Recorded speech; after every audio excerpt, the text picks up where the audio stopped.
চলো হনুমান, তোমার সঙ্গে আমার একটা হয়ে যাক না, অস্ত্রযুদ্ধ নয় মুষ্টিযুদ্ধ। আমি তোমাকে একটা ঘুষি মারবো, তুমি আমাকে একটা ঘুষি মেরো, দেখা যাক কে জেতে। আমি তৈরি। আগে আপনি ঘুষি মারুন, আমি আগে মারবো। আমি প্রথমে মারবো কেন? তুমি মারবে না কেন? আমি প্রথমে মারলে আপনি হয়তো মারার সুযোগই পাবেন না। আপনার মনের ইচ্ছা মনেই থেকে যাবে। ঠিক আছে, আমি প্রথমে মারছি।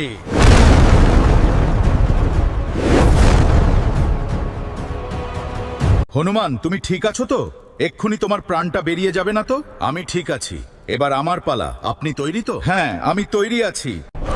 শান্ত হও, তোমার একটা ঘুষি যদি রাবণ খায় এখনই ওর প্রাণ নাশ হয়ে যাবে, আর রামায়ণ শুরু হওয়ার আগেই শেষ হয়ে যাবে।